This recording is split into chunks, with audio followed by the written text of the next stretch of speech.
Allahu Akbar, Allahu Akbar.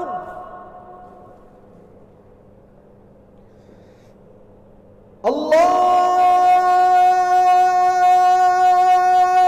Akbar, Allah. Perbaharui imanmu. Sahabat langsung nunjuk tangan dan bertanya, "Ya Rasulullah, kaifa nujaddidu imanana ya Rasulullah?" Bagaimana cara kami memperbaharui iman kami ya Rasulullah? Rasul menjawab, "Jaddidu imanakum biqauli la ilaha illallah."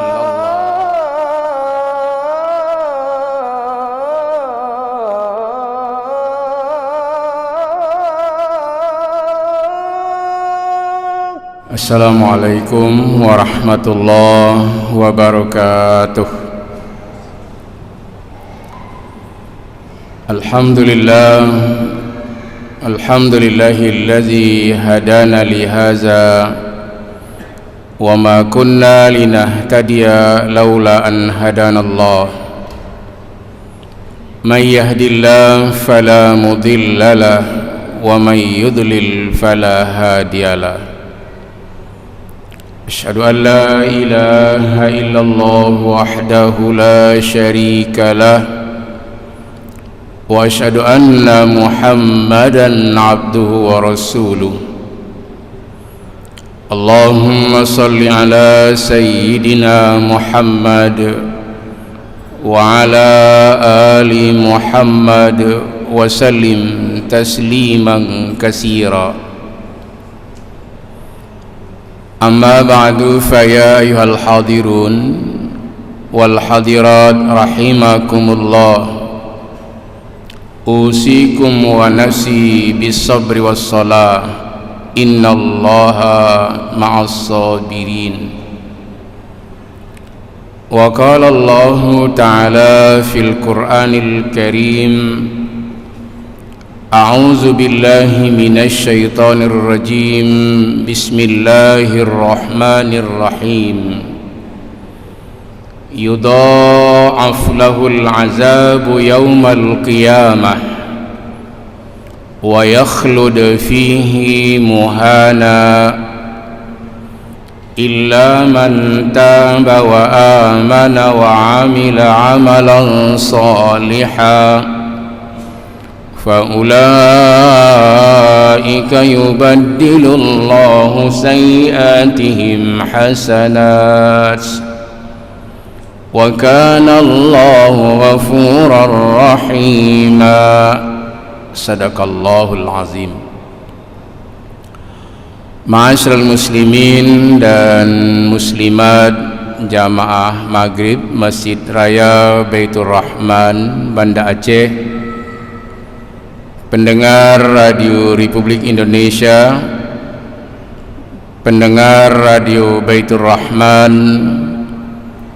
pendengar Radio Serambi FM, pendengar radio swasta lainnya yang ikut dan turut menyiarkan halqah maghrib di Masjid Raya Baitur Rahman yang kita cintai ini, dan seluruh jamaah pemirsa TV Masjid Raya Baitur Rahman atau jamaah ofisial di mana saja berada yang sedang mendengarkan kajian dan pengajian kita di Masjid Raya Baitur Rahman, Banda Aceh.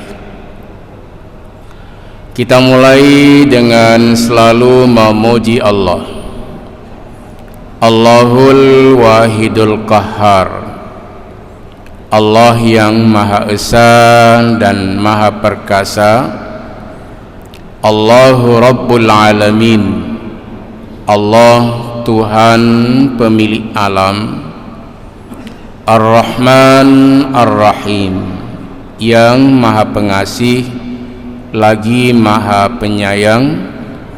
Allahu na'budu wa lahu nasta'in, Allah yang kita sembah dan Allah tempat kita memohon pertolongan dan perlindungan.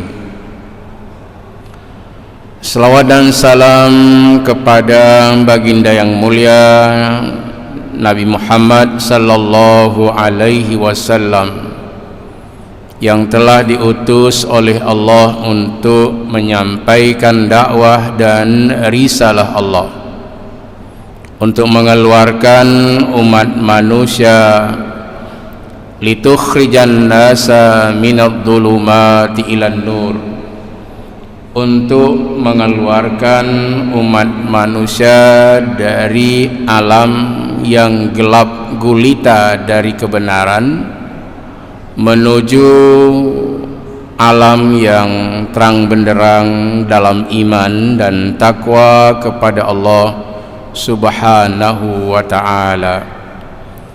Rasul yang telah diutus oleh Allah untuk mengeluarkan umat manusia dari alam kemusyrikan dan kekafiran menuju iman dan takwa, dari alam jahiliyah ke alam Islamiyah, dari alam yang sesat menuju petunjuk dan hidayah Allah yang Maha Kuasa. Malam ini insyaallah kita akan melanjutkan pengajian kita tentang ayat-ayat yang berkenaan dengan akhlak dan ilmu akhlak yang diajarkan oleh Allah di dalam kitab suci Al-Quran Al-Karim.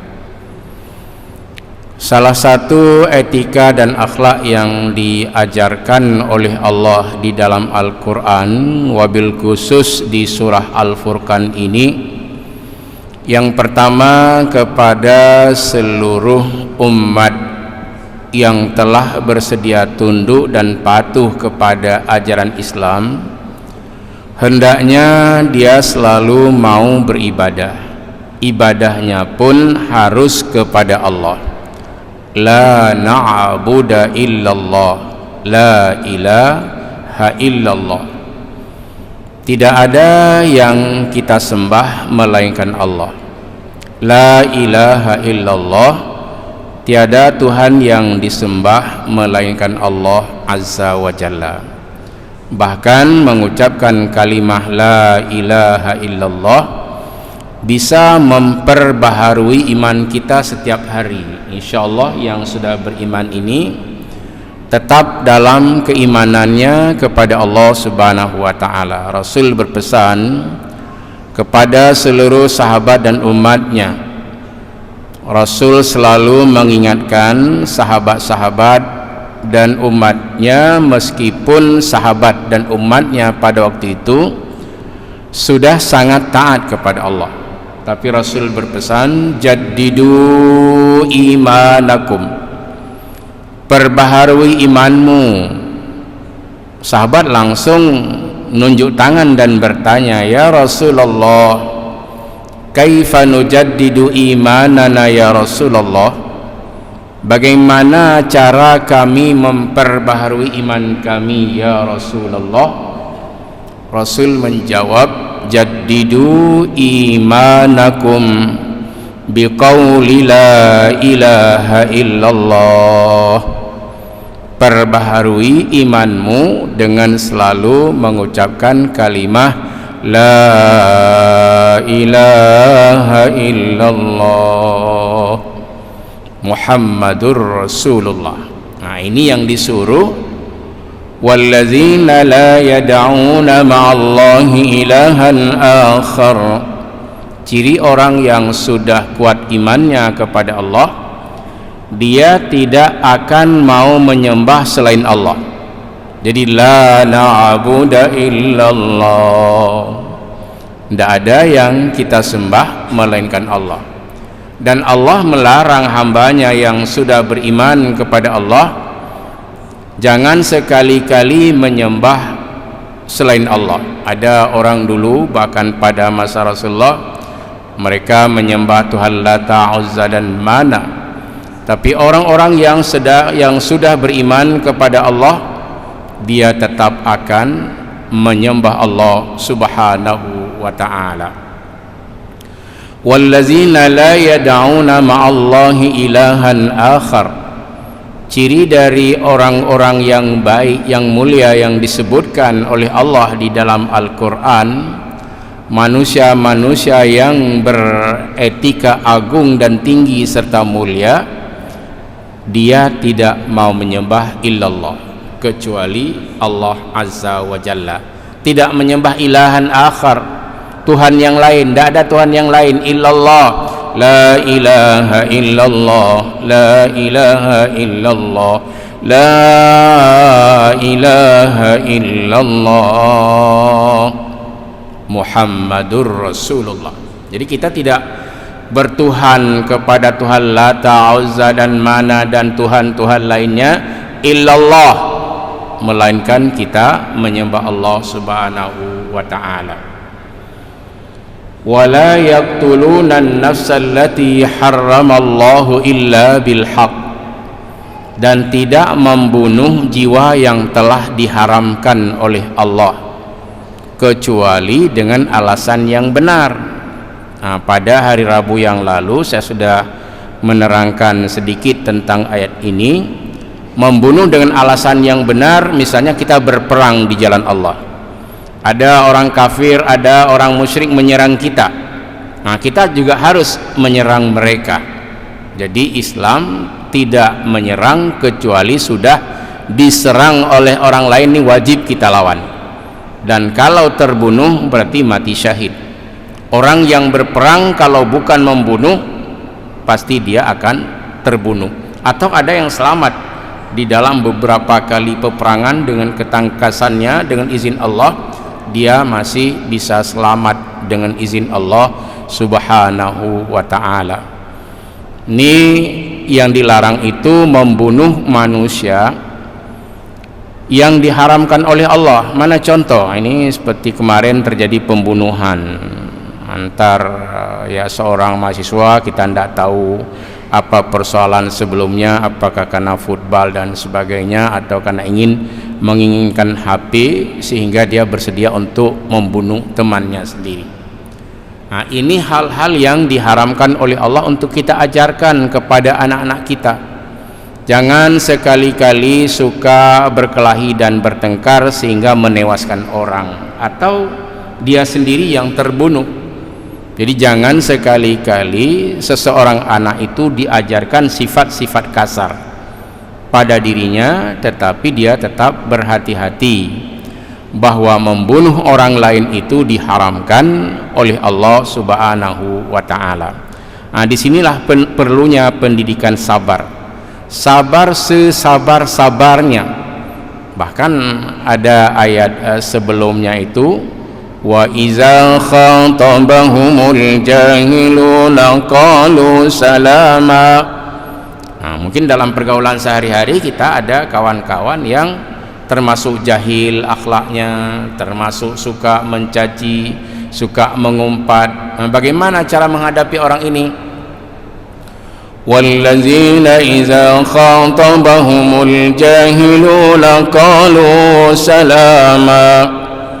Bila disapa, bila dikritik, bila dicaci, bila dicerca, dicela oleh orang-orang yang berperangai buruk, al-jahilun ini, bodoh maksudnya, orang bodoh.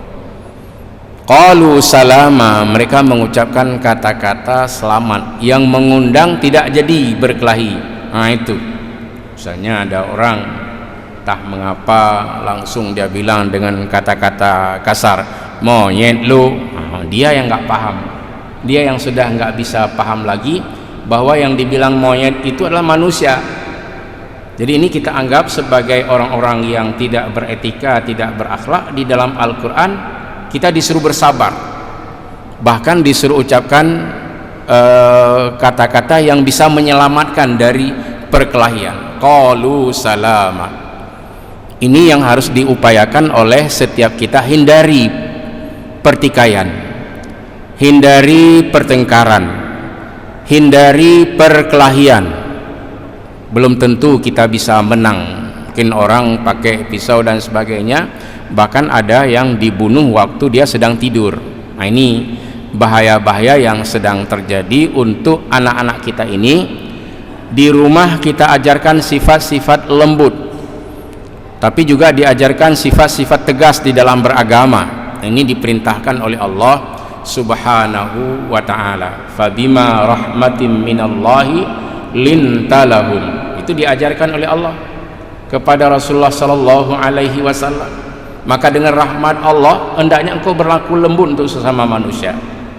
Walau kunta faddan ghalidal qalbi lam faddu min haulik.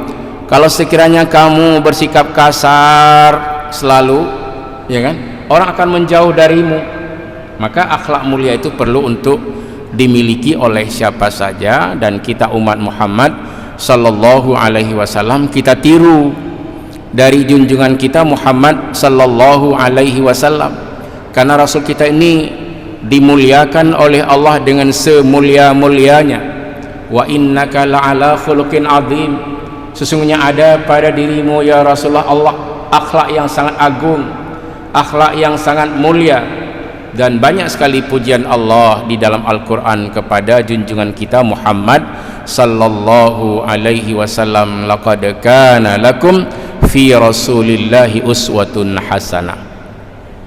Maka Nabi, dakwah pertama Nabi waktu di Mekah, innama bu'istu liutammima makarimal akhlak. Sesungguhnya aku diutus kepada kalian semua untuk menyempurnakan akhlak. Nah, mungkin kita ini sudah ada akhlak lah sedikit, sudah berakhlak mulia, beretika agung, bagus. Nah, tetap selalu kita pelihara bagaimana cara-cara kita hidup di alam ini dengan cara-cara yang mulia, cara-cara yang agung yang diajarkan oleh Allah Subhanahu wa ta'ala. Maka salah satunya yang ditawarkan oleh Allah, jangan menyembah selain Allah. Dan kita berprinsip la na'budu illallah, enggak ada yang kita sembah melainkan Allah Azza wa Jalla. Setelah itu jangan membunuh. Apakah membunuh karir? Misalnya kita lihat ada orang yang sedang diberikan prestasi oleh Allah Subhanahu wa ta'ala, karena kita enggak senang kita bunuh karirnya. Itu juga jangan, dengan cara memfitnah yang enggak ada dilakukan diada-adakan. Nah, ini enggak boleh di dalam agama. Bahkan kita turut bersyukur jika ada kawan-kawan kita yang diberi nikmat dan rahmat oleh Allah Subhanahu wa ta'ala. Jangan sebaliknya, karena rahmat dan nikmat yang didatangkan oleh Allah kepada seseorang akhirnya menjadi seperti yang disabdakan oleh Nabi, wa kullazi ni'matin mahsudun.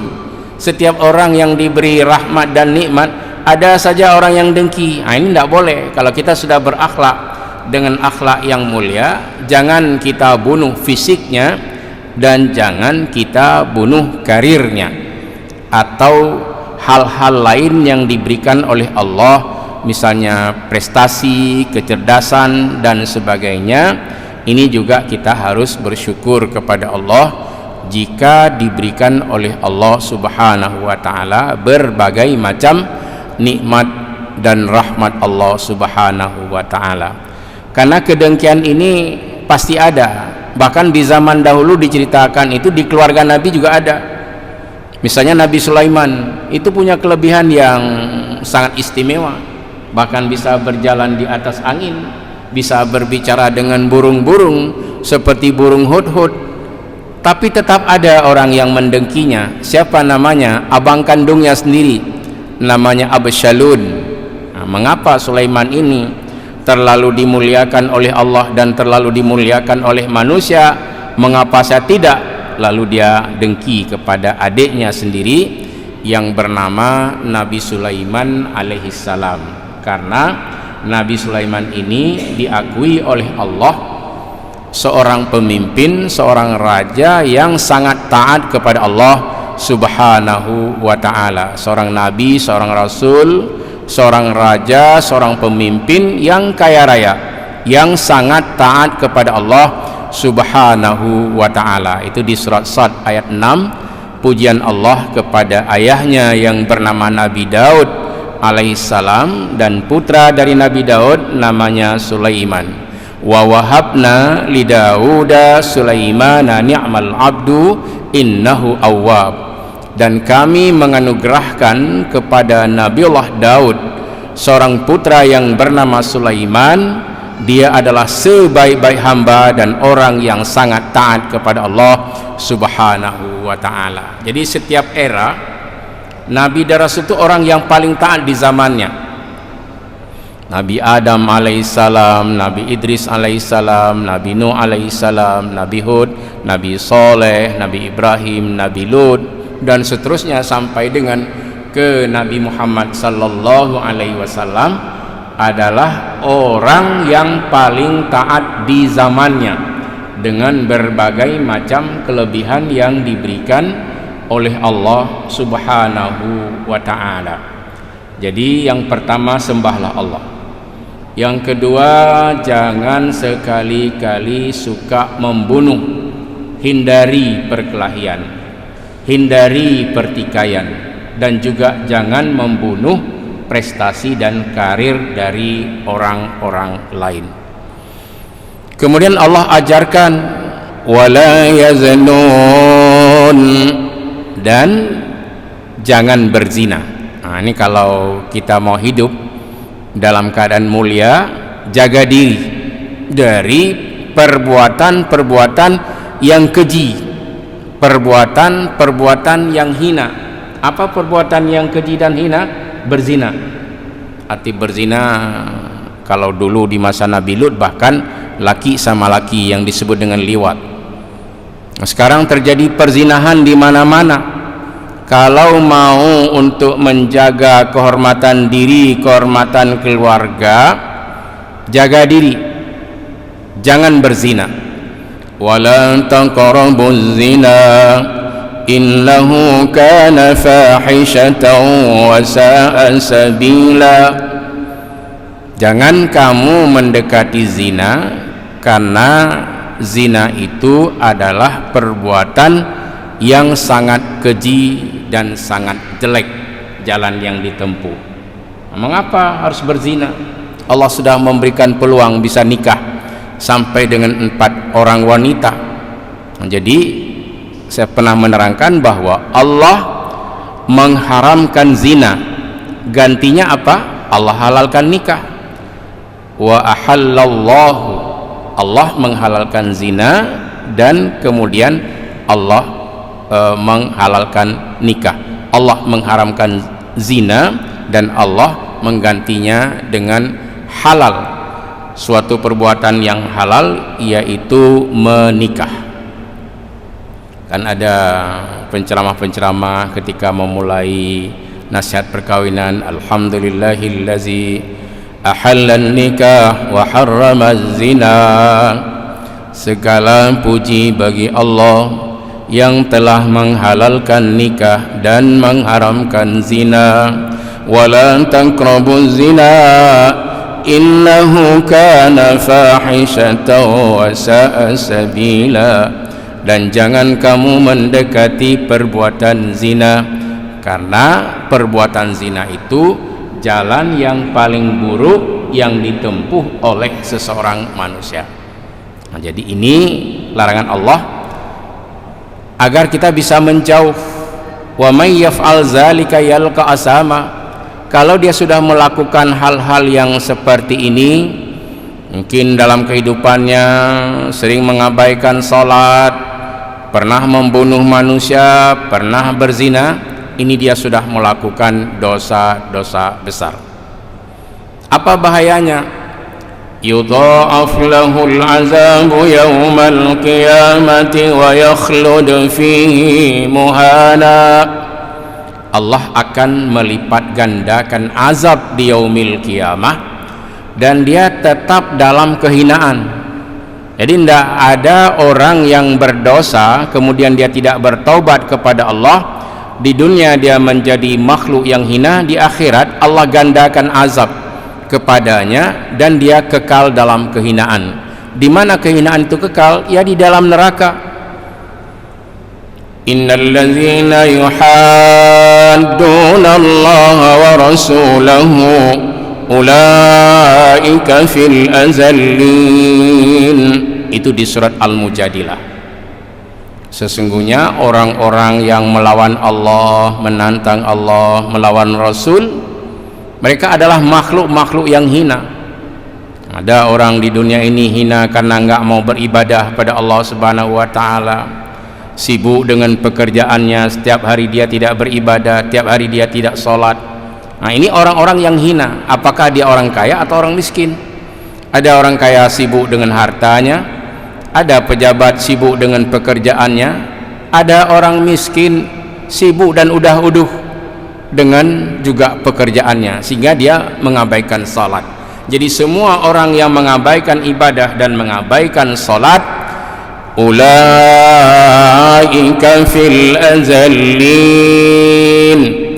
mereka adalah makhluk-makhluk yang hina.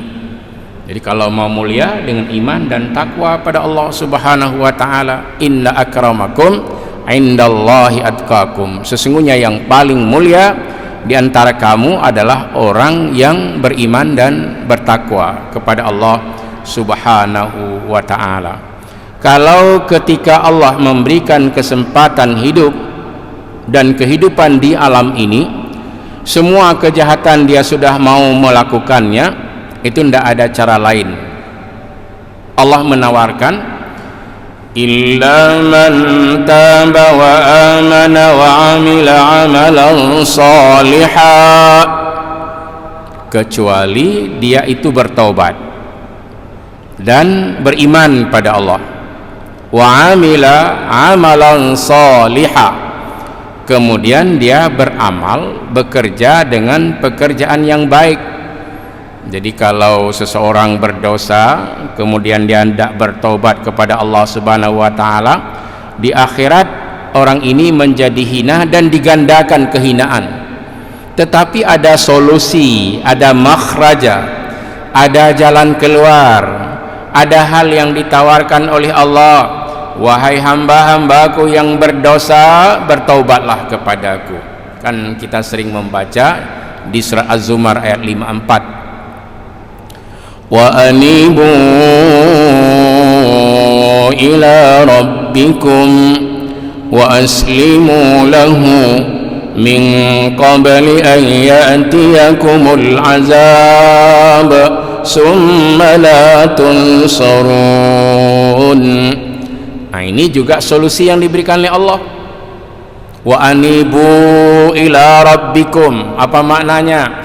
Wahai hamba-hambaku yang sudah berdosa, yang sedang bergelimang dalam maksiat, hentikan maksiatmu, beribadah kepadaku dan bertaubat.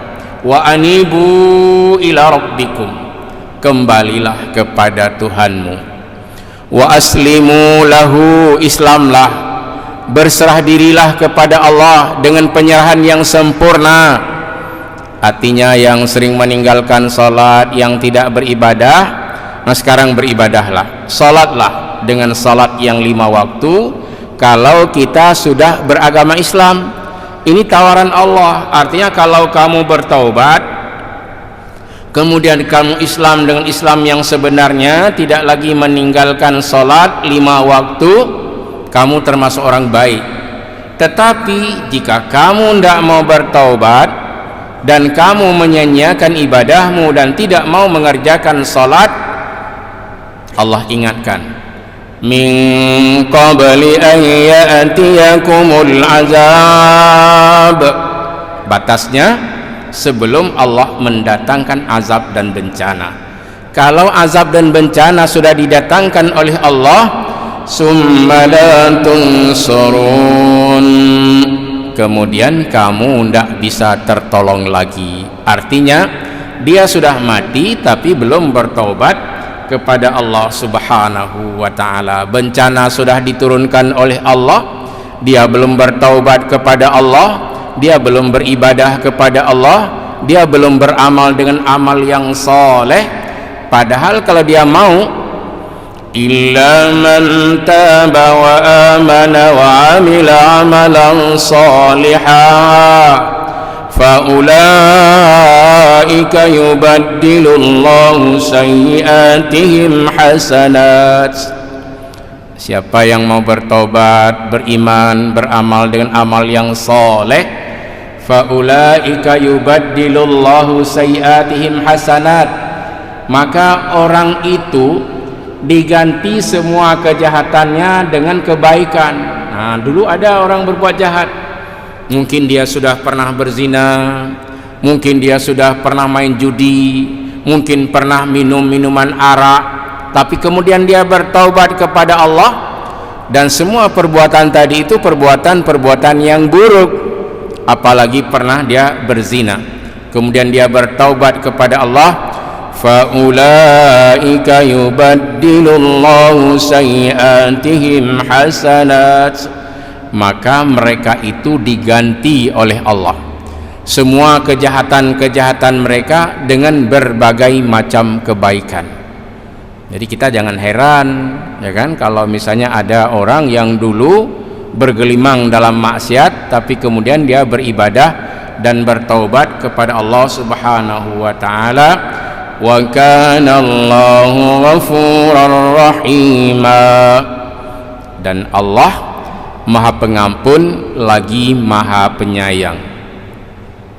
Ini di surah Ali Imran Allah tawarkan, kalau seseorang itu sudah bertaubat, wallazina idza fa'alu fahishatan aw zalamu anfusahum zakarullah, kalau seseorang sudah melakukan perbuatan keji, kalau mau taubat ingat kepada Allah. Artinya syukur kepada Allah waktu dia berbuat maksiat ada dalam ampunan itu, ndak disiksa oleh Allah. Kan ada orang yang selamat dari buat maksiat, misalnya hari ini ada orang main judi, masih selamat dia. Misalnya hari ini ada orang berzina, tidak dihukum oleh Allah. Ini sebenarnya dia harus menghentikan kejahatan-kejahatan berikutnya, karena pada saat dia berbuat maksiat masih belum dihukum oleh Allah Subhanahu wa ta'ala. Maka caranya zakarullah, ingat selalu kepada Allah. Kalau seseorang itu ingat pada Allah, nggak mungkin dia mau mencuri. Kalau dia selalu ingat pada Allah, nggak mungkin dia mau berzina. Kalau dia selalu ingat pada Allah, nggak mungkin mau main judi. Semua kejahatan akan ditinggalkan kalau dia sedang mengingat Allah Subhanahu wa ta'ala. Zakarullah, ingat pada Allah. Wastaghfaru li dzunubihim, kemudian minta ampun. Ya Allah, ya Tuhan, Engkau ampuni ya Allah dosa-dosa saya, Engkau ampuni ya Allah segala kekurangan dan kekhilafan saya, tapi dengan catatan walam yusirru ala ma fa'alu, tidak lagi mengulangi perbuatan-perbuatan jahat. Jadi maknanya bukan hari ini taubat besok buat jahat lagi, enggak lagi. Ini seperti ya taubatnya kita lihat para mu'alaf, ya kan, dulu mungkin dia pernah makan babi, pernah minum arak, tapi kemudian dia bertaubat kepada Allah, bahkan masuk ke dalam agama Islam, dan kemudian mereka lebih rajin, tidak lagi mau meninggalkan salat, karena apa yang mereka terima itu selalu mereka pertahankan dan menjalankan hal-hal yang baik yang diajarkan oleh Allah di dalam kitab suci Al-Quran Al-Karim. Nah, jadi ini satu hal yang sangat istimewa bagi mu'alaf yang cerdas. Setelah dia masuk Islam, rajin beribadah, rajin mempelajari agama, dan bahkan bisa menjadi pendakwah-pendakwah di dalam Islam. Contohnya Arifin Nababan, itu hafal Quran dan menjadi penceramah. Kalau di tingkat dunia ada Kerin Kova, Miss Dunia cantik, dia kan juara Miss Dunia, sekarang berdakwah. Jadi orang sekarang masuk Islam, belajar agama Islam, tentang agama Islam, dan kemudian dia berdakwah kepada Allah Subhanahu wa ta'ala untuk mengajak saudara-saudara yang lain untuk beriman, beramal dengan amal yang soleh. Jadi salah satu ciri orang diterima taubat oleh Allah, pertama dia selalu ingat kepada Allah. Yang kedua dia selalu minta ampun kepada Allah. Yang ketiga dia tidak lagi mengulangi perbuatan-perbuatan jahat dan maksiat, benar-benar sudah taubat kepada Allah Subhanahu wa ta'ala. Itu yang dimaksud dengan orang bertaubat. Jadi selanjutnya setelah taubat, illa man taba wa amana wa amila amalan salihah. Jadi semua enggak jadi diazab oleh Allah apabila dia mau bertaubat kepada Allah, mau beramal dengan amal yang soleh. Fa innahu yatubu ilallahi mataba. Sesungguhnya dia bertaubat kepada Allah dengan sebenar-benar taubat. Kan ada di dalam surat Tahrim Allah memanggil, ya ayyuhalladzina amanu tubu ilallahi taubatan nasuha. Wahai orang-orang yang beriman, bertaubatlah kepada Allah dengan taubat nasuha. Nasuha ini artinya selalu mendatangkan kebaikan dalam kehidupannya. Taubatnya sempurna, taubatan nasuha. Dia bertaubat dengan taubatan nasuha. Artinya dia selalu ingat kepada Allah Subhanahu wa ta'ala. Dia selalu berdoa dan minta ampun terhadap segala dosa-dosa yang pernah dilakukannya. Kemudian dia tidak lagi mengulangi perbuatan-perbuatan jahat dan maksiatnya kepada Allah Subhanahu wa ta'ala. Kalau orang-orang kampung kita dulu di menasah-menasah, di balai-balai sering mengucapkan Allahu Allah, Allahu Rabbun, Allah Ghafurun, peampun desa. Dalam syurga kamu himpun, bener peampun segala desa. Itu yang selalu dikumandangkan. Semoga dia selalu ingat kepada Allah, minta ampun pada Allah, dan semoga kita bisa berkumpul di alam mahsyar nanti di dalam syurga Allah Azza wa Jalla. Amin ya mujibas sailin. Hadanallahu wa iyyakum ajma'in. Wassalamualaikum warahmatullahi wabarakatuh. يا ربنا لك الحمد كما ينبغي لجلال وجهك الكريم وعظيم سلطانك. اللهم صل على سيدنا محمد وعلى آله وصحبه أجمعين. اللهم أعنا على ذكرك وشكرك وحسن عبادتك. ربنا اغفر لنا ذنوبنا ولوالدينا